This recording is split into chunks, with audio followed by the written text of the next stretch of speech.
അസ്സലാമു അലൈക്കും വറഹ്മത്തുള്ളാഹി.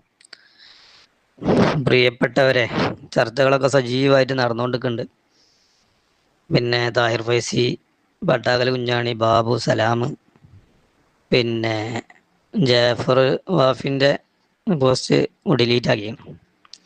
ഏതായാലും പുതിയ പുതിയ ഓരോ സംഭവങ്ങൾ ഇങ്ങനെ വരുമ്പോൾ അതിൻ്റെ തുടർ ചർച്ചകൾ ഇങ്ങനെ ഉണ്ടാവും.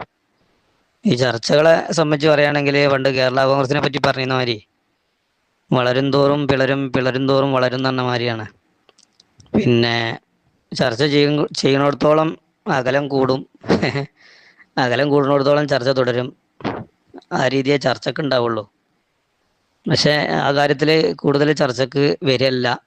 നമ്മളൊരു ചർച്ച തുടർന്ന് പോവുമല്ല.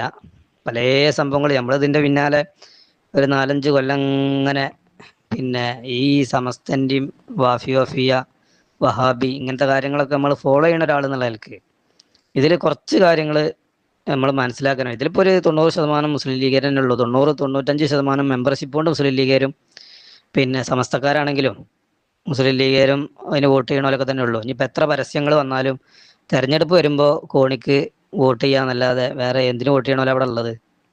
തരുവാഴ്ചിട്ട് വോട്ട് ചെയ്യണമല്ലുണ്ടാ? പരസ്യങ്ങളൊന്നും ഒരാളെ വോട്ടിനൊന്നും സ്വാധീനിക്കില്ല. അത് മറ്റൊരു വിഷയമാണ്.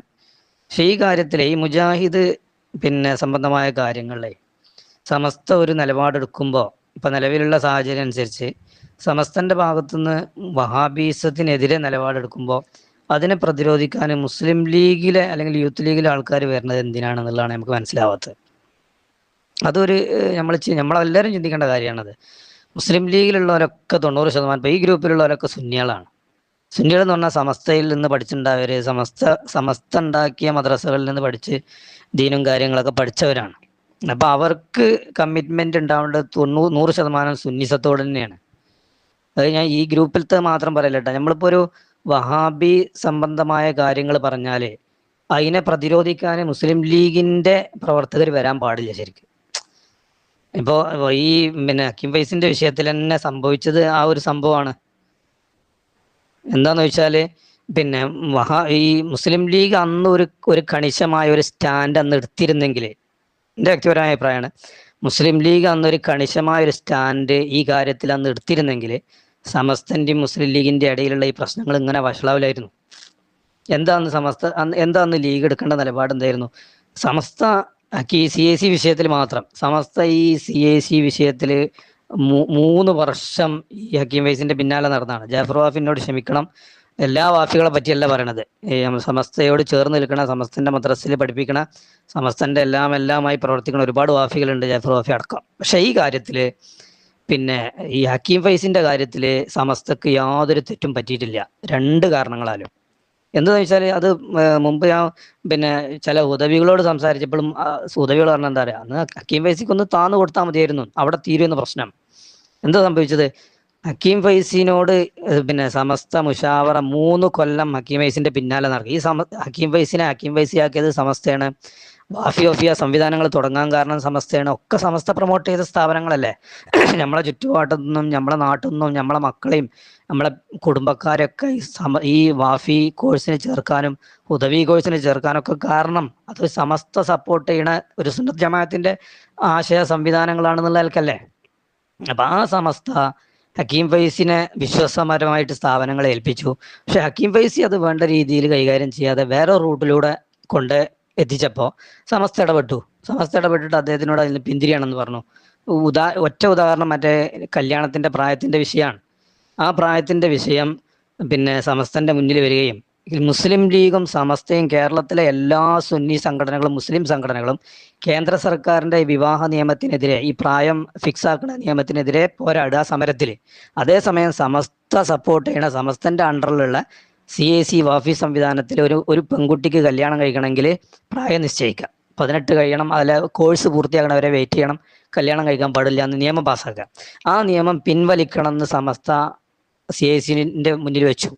എത്ര പ്രാവശ്യം വെച്ചു എന്ന് പറഞ്ഞാൽ പല തവണ അത് പിൻവലിക്കണം എന്ന് പറഞ്ഞു.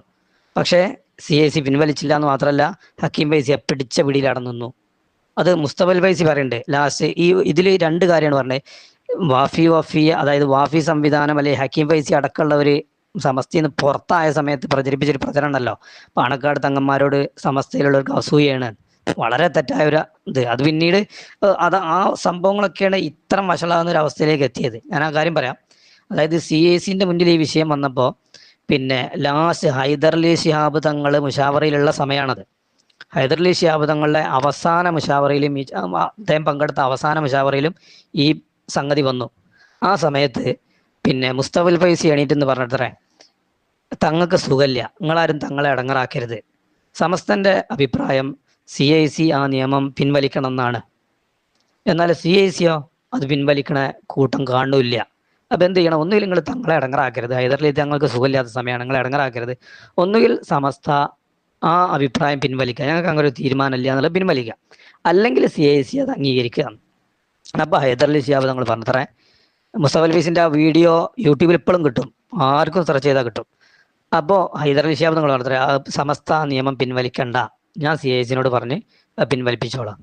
പക്ഷേ ഹൈദർലി ശിഹാബ് തങ്ങളെ അവസാന ഘട്ടത്തിൽ CICന്റെ മുന്നിൽ വെച്ച നിർദ്ദേശം ഹക്കീം ഫൈസി അംഗീകരിച്ചില്ല, അത് പിൻവലിച്ചില്ല. ഇതാണ് അവസ്ഥ. അപ്പൊ ഇങ്ങനെ വ്യക്തമായ ഒരു ഒറ്റ ഉദാഹരണം ഞാൻ പറയാം. വ്യക്തമായ കാരണം സമസ്തന്റെ മുന്നിൽ CICനെ ഹക്കീം ഫൈസിനെ ഒക്കെ പുറത്താക്കാനുണ്ട്. പക്ഷെ ആ പുറത്താക്കിയപ്പോൾ ലീഗ് എന്ത് ചെയ്യണമായിരുന്നു? സമസ്തയുടെ ആഭ്യന്തര കാര്യമാണ്. അതുവരെ എന്നല്ല, എല്ലാ കാലവും സമസ്തയാണ് ലീഗിനെ ഫുൾ സപ്പോർട്ട് ചെയ്യണത്. വോട്ട് കൊണ്ടും എല്ലാം കൊണ്ടും സപ്പോർട്ട് ചെയ്യണത്. 90% സമസ്തന്റെ വോട്ടാണ്, സുന്നികളെ വോട്ടാണ് ലീഗിനുള്ളത്.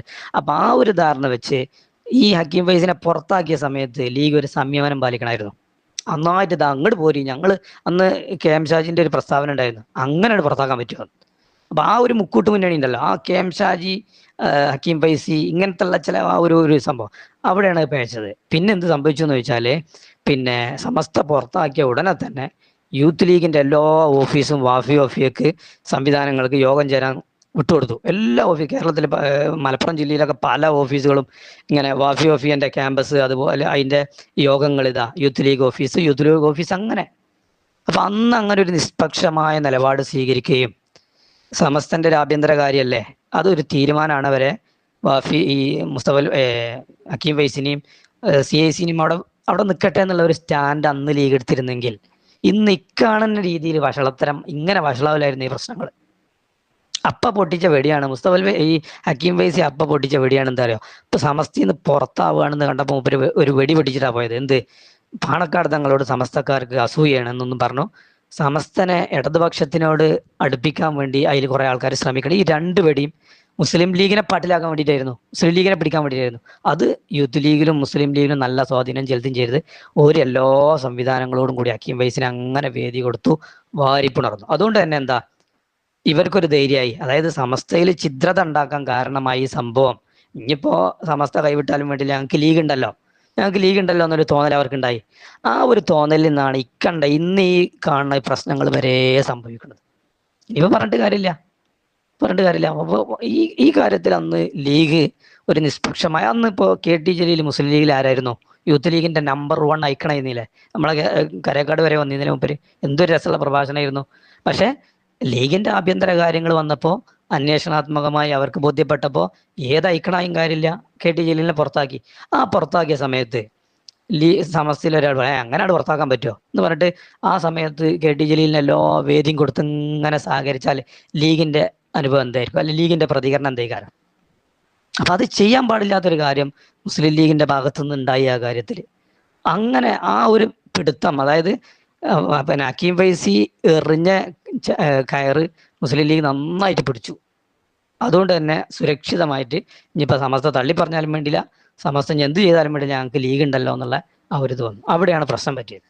അങ്ങനെ ഒരു നിലപാട് സ്വീകരിച്ചിരുന്നെങ്കിൽ ഇന്ന് ഈ പ്രശ്നങ്ങൾ ഇത്ര വലുതാവില്ലായിരുന്നു. ഓക്കെ, അപ്പൊ അതിന്റെ അനുരണനങ്ങളാണ് ഇങ്ങനെ നമ്മൾ കണ്ടുകൊണ്ടിരിക്കുന്നത്. മുസ്തഫൽ ഫൈസിന്റെ ആ പ്രസംഗം ഇപ്പോഴും യൂട്യൂബ് കിട്ടും. അതിനോടനുബന്ധിച്ചൊരു കാര്യം കൂടി പറയാം. സമസ്തക്ക് അല്ലെങ്കിൽ സുന്നികൾക്ക് പാണക്കാട് തങ്ങന്മാരോട് സ്നേഹമില്ലാന്നും അസൂയാണെന്നൊക്കെ പറഞ്ഞ് വെറുതെ കള്ളതരം പറയാണ്. ഒക്കെ ഇവിടെ സ്റ്റാൻഡ് ഉറപ്പിക്കാൻ വേണ്ടി പറഞ്ഞതാണ്. അപ്പൊ ആ ലീഗ് മാറ്റി നിർത്തേണ്ട ചില കാര്യങ്ങളുണ്ട്. അതായത് എല്ലാ വാഫികളെയും എല്ലാം, പിന്നെ വാഫികളും അതേപോലെ മറ്റുള്ളവരൊക്കെ സമസ്തനോട് ചേർന്ന് നിൽക്കുന്ന സാഹചര്യം. പക്ഷെ കുറച്ച് വാഫികൾ സോഷ്യൽ മീഡിയയിൽ ഇടപെടുന്ന കുറച്ച് കുത്തിത്തിരിപ്പ് മാത്രമാണോ ലക്ഷ്യം. അതായത് സമസ്തയും ലീഗും ഒരിക്കലും ഒരിക്കലും അടുക്കരുത് എന്നുള്ള മനോഭാവത്തോടു കൂടെ പ്രവർത്തിക്കണ, അതിനുവേണ്ടി വർക്ക് ചെയ്യണ ഒരുപാട് വാഫികൾ നമ്മളെ ഫേസ്ബുക്കിൽ എന്തെങ്കിലുമൊക്കെ കാണാം. അപ്പം അങ്ങനത്തെ ആളുകളെ മാറ്റി നിർത്തുന്ന ഒരു സ്വഭാവം ലീഗിനുണ്ടായാൽ, അതേപോലെ തന്നെ വഹാബികൾ കയറി നിരങ്ങാണ്. ഈ 90% സുന്നി മുസ്ലിങ്ങളെ വോട്ടല്ലേ ലീഗിനുള്ളത്. ആ വോട്ട് എപ്പോഴും ഈ സുന്നി മുസ്ലിങ്ങൾ സമസ്തക്കാരും മറ്റൊക്കെ വോട്ട് ചെയ്തിട്ടാണ് മുസ്ലിം ലീഗിന്റെ സ്ഥാനാർത്ഥികൾ വൻ ഭൂരിപക്ഷത്തോടെ വിജയിക്കുന്നത്. എന്നിട്ട് അത് കഴിഞ്ഞാൽ ഏറി ഇറങ്ങി നിരങ്ങണത് വഹാബികളും. ഇപ്പൊ പി എം എ സലാം എന്ന് പറഞ്ഞ ഒരു മുജാഹിദ് കേരളത്തിലെ ഏറ്റവും വലിയ ന്യൂനപക്ഷ പ്രസ്ഥാനത്തിന്റെ സെക്രട്ടറി സ്ഥാനത്ത് എത്തി എന്ന് പറഞ്ഞാൽ അതിന്റെ അർത്ഥം എന്താണ്? വഹാബിസത്തിന് അതിന് അത്രയും വലിയ സ്വാധീനം ഉണ്ട് എന്നല്ലേ. അതിനെ നമ്മൾ സപ്പോർട്ട് ചെയ്യാൻ പറ്റുമോ? വഹാബിസം എന്തുകൊണ്ട്, അതൊക്കെ നമ്മൾ ചർച്ച ചെയ്തിട്ട് കാര്യമില്ല. വഹാബിസിനെ പൂർണ്ണമായിട്ട് ആശയപരമായിട്ട് അകറ്റി നിർത്തണം നമ്മൾ. അപ്പൊ ചോദിക്കും, പിന്നെ സുന്നികൾ മാത്രം മതിയോ ലീഗിൽ എന്ന്. സുന്നികൾ മാത്രം മതി എന്നല്ല പറയണത്, സുന്നികളും വേണം. പിന്നെ വഹാബികൾ മുസ്ലിം ന്യൂനപക്ഷത്തിന്റെ ഭാഗമല്ലേ, അവരും വേണം. പക്ഷെ മുസ്ലിം ലീഗിന്റെ ചെലവില് സമസ്തക്കെതിരെ ഈ വഹാബികൾ കുതിര കയറരുത്. മുസ്ലിം ലീഗിന്റെ ഉന്നത സ്ഥാനങ്ങളിൽ കയറി ഇരുന്നിട്ട് സുന്നികളെ കൊഞ്ഞനം കത്തരുത്. പാണക്കാട് തങ്ങളെ ഈ മുജാഹിദീർ അംഗീകരിക്കണ്ട ഇല്ല. അവരെ ഉൽപ്പന്നങ്ങൾ ചെലവാക്കാൻ വേണ്ടി അവരിങ്ങനെ കൊണ്ടു നടക്കാന്നല്ലാതെ കേമൂല, വിറ്റുപോല. ഇത് പാണക്കാട് സാദിഖ് അലി ശിഹാബ് തങ്ങളെ കൊണ്ട് അത് ചെയ്താൽ ഓരോ ഉൽപ്പന്നം വിൽക്കാനുള്ള ഓരോ ലാബിളാക്കുക എന്നല്ലാതെ ഈ മുജാഹിദീർ തങ്ങന്മാരെ വകവെക്കണേ ഇല്ല. പക്ഷെ അതൊന്നുമല്ല നമ്മൾ പറയണത്. മുസ്ലിം ലീഗിന്റെ ചെലവിൽ, അതായത് ഈ പാവപ്പെട്ട സുന്നി 90% വരുന്ന സുന്നികളെ വോട്ട് വാങ്ങി മുജാഹിദീർ വിജയിക്കുക. എന്നിട്ട് ആ മുജാഹിദീർ ആ പ്രസ്ഥാനത്തിന് വേണ്ടി കൈ മെയ് മറന്ന്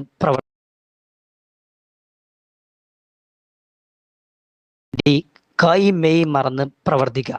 എന്നിട്ട് ആ മുസ്ലിം ലീഗിന്റെ ഉന്നത സ്ഥാനങ്ങളിൽ കയറിയിട്ട് ഈ തങ്ങന്മാരെയും സമസ്തനെയും താറടിക്കാൻ ഒരു ലെവലേശം ഉളുപ്പില്ലാതെ താറടിക്കുക. അങ്ങനെ താറടിക്കുമ്പോൾ അതിനെ മുസ്ലിം ലീഗിന്റെ പ്രവർത്തകരെ സപ്പോർട്ട് ചെയ്യരുത്. കാരണം എന്താ, അതൊരു ആദർശപരമായ പ്രശ്നമല്ലേ, രാഷ്ട്രീയമല്ലേ. മുജാഹിദീർ അങ്ങനെ പ്രവർത്തിച്ചോട്ടെ, ഒരു പ്രതികരിച്ചോട്ടെ, ഒരു കളിയാക്കിക്കോട്ടെ, അതുപോലെ സ്വന്തം ചെലവിൽ ചെയ്തോട്ടെ. പക്ഷെ മുസ്ലിം ലീഗ് എന്ന് പറഞ്ഞ ഒരു മഹാപ്രസ്ഥാനം ഈ സുന്നി മുസ്ലിങ്ങളെ 90% വരുന്ന സുന്നി മുസ്ലിങ്ങളെ വോട്ട് വാങ്ങിയിട്ട് ആ വോട്ട് വാങ്ങി ഉന്നത സ്ഥാനങ്ങളിൽ കയറി, അതിന്റെ കണ്ണായ സ്ഥാനങ്ങളിൽ കയറി പറ്റിയിട്ട് ഇവരെങ്ങനെ ചവിട്ടി അരക്കുക, സമസ്തനെ ചവിട്ടി അരക്കുക, തങ്ങന്മാരെ ചവിട്ടി അരക്കുക, ഈ പണ്ഡിതന്മാരെ ചവിട്ടി അരക്കുക. അതിന് വേറെന്തോ ലക്ഷ്യം വെച്ച് നമ്മൾ സപ്പോർട്ട് ചെയ്ത് കൊടുക്കുക. അത് പാടില്ല, ഒരു നിലക്കും പാടില്ല. അപ്പൊ ആ ഒരു കാര്യം നമ്മളെ എല്ലാവരും ശ്രദ്ധിക്കേണ്ട, മുസ്ലിം ലീഗിന്റെ പ്രവർത്തകർ പ്രത്യേകിച്ചും ശ്രദ്ധിക്കേണ്ട ഒരു കാര്യമാണെന്നാണ് എനിക്ക് ഈ കാര്യത്തിൽ പറയാനുള്ളത്. ആ രണ്ട് കാര്യം, അതായത് അകറ്റി നിർത്തേണ്ടവർ ഈ കുത്തിത്തിരിപ്പുകാരായ വാഫികളും അനുബന്ധ സംഭവങ്ങളുമാണ്. കുത്തിത്തിരിപ്പുകാരായ വാഫികൾ മെൻഷനാണ്, ഒരുപാട് വാഫികൾ ഇതിൻ്റെയോടൊപ്പം സപ്പോർട്ട് ചെയ്തവരുണ്ട്. അതേപോലെ വഹാബികൾക്ക് ഇപ്പം ഇന്നലെ പിന്നെ സുപ്രഭാതത്തിൽ ആ ശാസന എന്ന് പറഞ്ഞു കഴിഞ്ഞാൽ ഇന്ന് പോസ്റ്റ് ഇട്ടുന്ന ആരാറ് ഒരു വാഫിയാണ്. എന്താ ഒരു മുസ്ലിം ലീഗുകാരൻ പോസ്റ്റ് ഇട്ടതിൻ്റെ മുന്നേ വാഫി പോസ്റ്റ് ഇട്ട് എന്തിനാ? അവർക്ക് ലക്ഷ്യം വേറെയാണ്. അതേപോലെ വഹാബികളെ പോസ്റ്റ് ഇനി കാണാം. വഹാബികളാണല്ലോ ഈ എന്താണ് ജിഫ്രി തങ്ങൾ അനുഗ്രഹിച്ചു വരുന്ന വീഡിയോ അടക്കം വിട്ടാണ്. എന്താ പോലെ താല്പര്യം. അപ്പൊ ലീഗിന്റെ ചെലവില് വഹാബികൾ കയറി നിരങ്ങണ അവസ്ഥ ഉണ്ടാവാൻ പാടില്ല. കാരണം എന്താ, അവര് ചെറിയൊരു ശതമാനം, ഒരു 10% വോട്ടല്ലേ അവരുതുള്ളൂ. ഈ 90% സുന്നികളെ വോട്ടല്ലേ ഈ ലീഗിനൊക്കെ കിട്ടുന്നത്. അപ്പൊ ആ കാര്യം നമ്മൾ വളരെ പ്രാധാന്യത്തോടു കൂടെ മനസ്സിലാക്കാൻ വേണം. ഇങ്ങനത്തെ വിഷയങ്ങൾ, വഹാബി സംബന്ധമായ വിഷയങ്ങൾ വരുമ്പോൾ മുസ്ലിം ലീഗിന്റെ പ്രവർത്തകർ ഒറ്റക്കെട്ടായി നിൽക്കണം, വഹാബിസിനെ നിരാകരിക്കണം, തിരസ്കരിക്കണം. അതല്ലേ വേണ്ടത്. കാരണം എന്താ, നമുക്കൊരു ആദർശമല്ലേ, രാഷ്ട്രീയം മാത്രം മതിയോ? മറ്റുള്ള കാര്യങ്ങൾ ഇൻഷാ അല്ലാഹ് വേണ്ടി വന്നാൽ പിന്നീട് പറയാം. അസ്സലാമു അലൈക്കും.